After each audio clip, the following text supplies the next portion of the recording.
Alright guys, Cammy again today. Hope you're doing well and enjoying your day so far as Scrims continue to get underway here in Black Ops 7. Scrappy comes out with a very strong statement from the LA Thieves side as to how quickly those streamed Scrims are going to disappear entirely. Scrap says, look, I'm not here to stream Scrims for you guys so you can watch from home. I'm here to win championships. That is the sole goal of this team this season, and as a result, very swiftly indeed, we will not be seeing any content coming out of this man any longer, with some entertaining clips, no doubt, from Scrap's stream over the last couple of days. Very much enjoyed your thoughts in the comments. Hit the like button if you enjoy, subscribe if you're new as always, I'd greatly appreciate it. Plenty to dive into. We did see this briefly earlier today, but if you missed it, Scrap and HyDra, well HyDra really had also found a way to utilize this spot. So there's a few things going on Raise. There are a ton of spots you can try and work out, even on these maps. I think that was the question really. You've got wall bouncing, you've got these other features.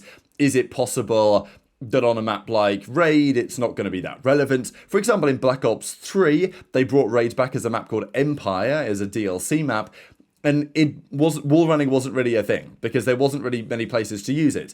But on this map, because wall bouncing, you can kind of do it on any wall, it actually has changed the game even more, I think, than it did back then. Also, shout out to Cult Havoc and Attach, because they've been running the show on the Rato for the last couple of days. They're smashing through the Prestiges, and they're doing it as a two-man team. Even Formal had a few words to say and was like, you know, he wasn't crazy in competitive. Havoc when he was around is what Formal said, but he was still good. Really good 1v1 search and destroy player, very notably, famously when he was playing for ISO.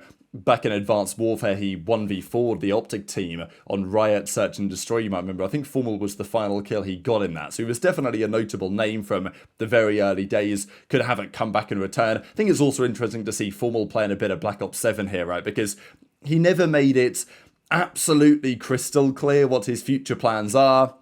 He's obviously said that, well, it wasn't pretty the way that things ended in Halo. I don't expect Formal to stick around and play Halo exactly the same way in the upcoming season, but he's also holding off, saying, like, I'm retired and that's it. So just the fact that he's playing a bit of BO7 has turned some heads a bit like, okay, maybe could he play a little bit of COD this year and see how it goes. But plenty of other clips going on. I do feel kind of bad for the Stallions. They have been getting kind of slammed by pretty much everyone they've played.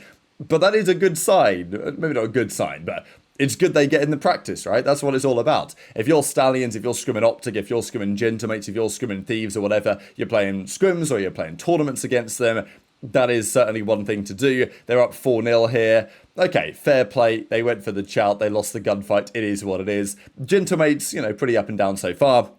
We've also got an updated M15 class out of Dashy. He does say in the next clip I'll share, this gun might be getting G8. This, though, is what Dashy was currently running as of last night on his M15. So, yeah, feel free to play around with that if you like. As I say, the meta may well end up changing somewhat over time. It does feel, however, that we are moving towards, at least as a recording, a Drazah M15 meta, which shouldn't be much of a surprise. It's just funny how it works with the pros. Like, they play the beta, they gravitate towards two guns, and then almost certainly that's just the meta we have for the whole season, right? They download the game for real, and they're like, all right, we'll use the same guns we used in the beta, even if they've been nerfed or changed to some degree. There are probably other viable weapons that are out there. I'm sure that there are even some other viable SMGs at some point, but what will probably happen is in 2-3 months' time, someone will pull out one of the other SMGs, start frying with it, and the pros say, that's OP, it's time to ban it, right? We've seen that before. Maybe this year will be different when it comes to gentlemen's agreements, but I'm not putting too much hope into it. This was another clip that Dashy had. I mean, it's a pretty disgusting three-piece he got here. It is interesting because the M15 on paper doesn't kill that fast, but it does if you hit headshots. I guess that is critical, right? Because you can see here that, wow, I mean, he is melting some people. The third kill dies immediately, nearly gets the 4-piece as well after switching to the pistol. The pistol is pretty strong. I know that CMG and some of the other tournament platforms are starting to have a look at what things could well get banned already. But that's what Dashy says. He's like, look, this gun might need to be GA'd immediately. The question is it really even the best? Because I saw some talk about it with the MXR. So this is the MXR. It's beautiful iron sights on this gun, to be honest. And it's like a SCAR, basically. And it's pretty damn good. Its recoil isn't anything crazy, but it kills fast. It kills actually quicker, I think, than the M15 does. And it's, you know, not impossible to control or anything like that. So I think this is the point, really. If you get rid of the M15, you're going to get guns like the MXR used, and yeah, it's pretty good. It might not be anything crazy. It's only got 25 bullets in the mag, so you've got to work around that. But it's still very strong. Certainly in Search and Destroy, people have been using this weapon to excellent effect. So we'll see if that goes anywhere going forwards. But it's not only the M15 people are talking about getting GA'd. And we've seen it in previous years that there has been a gun, let's say World War II, the FG-42, whatever it was called, that was actually used in the early part of the game. Only had 20 bullets in the mag, but it was so good people used it. Then they banned it. Then we went down a slightly different route. It's not like in this game there's one overly, unbelievably dominant weapon that everyone's going to use, but more than likely there will be some GAs coming into play in due course. Scrap was crashing out over the M15 class setup. He had some entertaining clips. We'll get into a couple of them in a second. He was also playing a 3v3 $3,000 CMG Elite with aBeZy and HyDra. I mean, that's quite the team, isn't it, really? And the funny thing is that to round out the team now, they've got Kenny, right, who wasn't playing in this one, interestingly enough. But Kenny, of course, knows how to win world championships. That will be the goal of this team, and we see what Scrap has to say about that right about now. So some other clips I'll share as well. He was challenging against Eric Boom and those guys. Eric Boom, called Spanish player. We know that Scrap has a little bit of history with some of the Spanish players, not just last season on the Heretics, but even before that. You guys remember when Scrap was in challenges, he was, you know, talking some trash in Spanish, or tu papa, whatever he was saying. So it's all really funny. So a bit of a throwback to that, I think, really. Scrap giving some thoughts, but also they played some scrims, and they were playing the Falcons in some of these scrims, and we saw Exnid even, I'll share a clip in a second, having a pretty good time against the Thieves guys in some regard. Now, it is an interesting question how this Thieves team is going to work on this game. Is aBeZy going to have a big bounce back year from last time? How's Kenny going to go? I think is the big question. There are no questions, there are no doubts on Scrap and HyDra. I guess with Scrap, there was even, you know, some talk on he likes to hold an iron, right? Now, in this game, not to say that that's not going to be doable. It's always going to be a viable strategy, but you're going to have to become one with the movement to a certain degree. That they played the Falcons, it was 250-240 here on Scar. Again, it's so early days that the teams really are just trying to learn the maps. It's not necessarily so much about efficiency, but Scrap did drop 71 eliminations here. So I'm not sure how many raw kills that would have been, but let's say it was like 55 or something.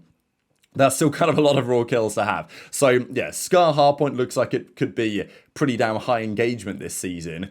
And we're seeing some of the early results of that. Now, of course, you would also argue, many would say, look, hang on a second here, Scrap, you've just dropped 71 and you've won by 10. You've only got 45 seconds in the hill. Like, come on, lock in, right? Why is HyDra the hill kitten? He's got nearly 2 minutes in the hardpoint. But yeah, if we were having this conversation in a couple of months, then yeah, absolutely, we'd be talking about the efficiency. But on the third day of the game, the guys are just trying to learn it, really. So take it with a bit of a pinch of salt. The point, I guess, is that this is the most eliminations I've seen anyone drop in a scrim so far. But these early scrims, they play more like 8s, really, than scrims. I mean, I remember in Black Ops 3, there were some 8s when I think Don dropped like 10th this is. He dropped 75 kills or something in, I think it was on Fringe Hardpoint, in an 8s lobby. The most we ever got in a real CDL game or CWL match that year in Black Ops 3 was 62, which was legal on Fringe. But in 8s, you tend to just get more kills because that's how people play the game. They're just running around on some level, a little bit more so than proper team play, where engagements tend to be somewhat fewer. So I wouldn't expect these numbers to be super consistent when the game is out for real and they're playing proper team play, but it's worth keeping in mind. So a couple of clips to share, but especially what Scrap had to say on these early scrims and what's going to happen in a few days' time. Fire, absolute. Behind him, truck. Top fire, BK, let's do. There goes BK, yeah. Think smart, move Oh my god. Wait, that's not good, boys. That's not good. Oh my god. That's not good. Oh no. No.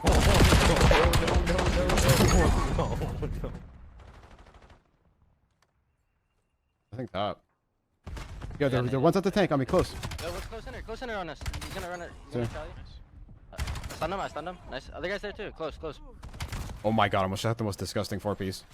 That was, yo, this gun's getting GA'd, bro. Nobody clip it, and nobody put it in the rep chat. I'm on his side, bro. Last one was B. The other one. He could be top. Handle it.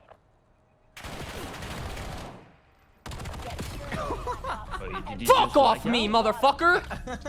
My God, you little short fuck! Just fucking put my sack on his fucking forehead. Don't say, bro. Be nice. Be nice. He lagged out. Did he? Yeah, bro. Should I ask him if he lagged out? Bro, there's By the way, I'm just letting you know that's no attachments. Please, you want to go? Fish! Nice, good help. One more of it! I need over. I got blocked. I got blocked. Mr. Gun, okay. I'm picking up mid. I'm picking up mid. Saul! Let's go! Yeah. Hold mid, if you need mid, let me know. I got No. Do, I see. Omar. Leg down, leg down. I'm close, I'm making my way. Inside dead. I'm one shot. Only one, last guy. Yeah. Dead. Half time. Nice.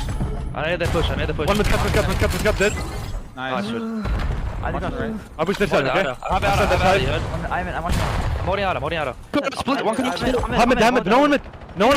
Dead. Something. I'm watching face. One's on that. Scrap shit. One shot, one commit. Nice. Damn. Oh my Nice. god. Oh my god. Let's fucking go. Get me in a real script. Let's fucking go. Bro, Crunch, shut the fuck up, bro.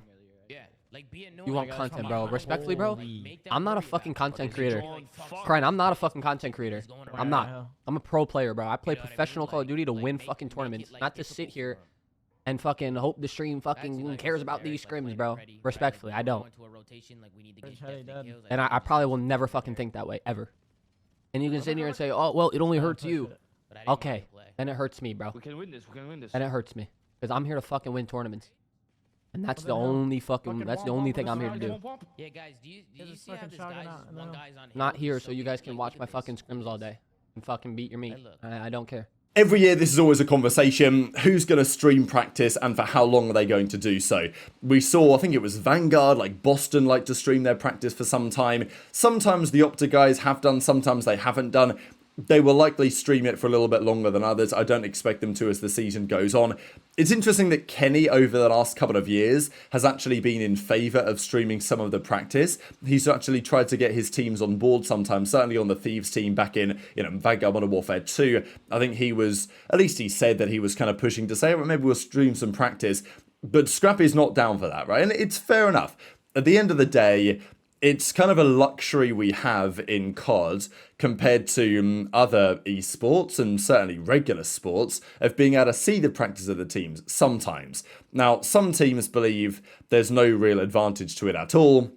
We always talk about the pros and the cons of this. I think even if you switch off the chat, you don't look at the chat, you don't even care, if you know that those stream results from those scrims are going to end up on Twitter, they're going to be talked about, there's going to be like, oh, well, they lost this map 250 to 98 and this guy only dropped 13 kills and 35 deaths or whatever, then, not only is that going to maybe affect the team in terms of public perception, but also I think it's going to change the way that you play. I think that's the key disadvantage to me of streaming scrims. If you're streaming your POV and you're getting absolutely slammed, there is an incentive maybe for you to play slightly different towards the end of the map, except you're probably going to lose the map, but at least get a few more kills so it doesn't look so bad on the scoreboard, right? Because sometimes people are putting together KDs and stuff from these scrim sets. That can affect the quality of your practice when, really you've just got to try and make the best plays in the moment as you can. That's one of the reasons why some of the pros most of the pros won't even go anywhere near streaming practice. But it is a great thing for the scene. I don't think it's massively detrimental. Like, I've given a couple of reasons why I don't think it's ideal. Like, if I was a pro player, I would like to stream the scrims for the bag, right? Like, people are going to watch. I'm going to make plenty of money on Twitch doing so. But, on the lead up to a big tournament, if I want to fully 100% lock in, I can totally understand why teams decide not to do so. And Scrap's like, look, I'm not going to be streaming any of this practice, certainly not in the near future. I'm here to win tournaments. You guys can beat your meat from home and watch my scrims, which I thought was pretty fun. Like that, you're not going to be able to do that anymore effectively. So, yeah, I'm here to win tournaments, he says. We'll see how Thieves got on this season, right? Early days, there's lots of questions on how good this team is going to be. Is it going to work well on this title? For OpTic, there aren't really any questions. We know what that team of four is going to be capable of. We know what they are capable of. We will see surely something on that on this game. Maybe it doesn't work out for OpTic, but there are no questions on what that team can achieve. Whereas for FaZe, for obviously Thieves, there are many more questions on what that team can achieve. Maybe they'll be better than OpTic, maybe they won't be, right? Time will tell on that. Of course, difficult to put OpTic anywhere else than number 1 as it stands.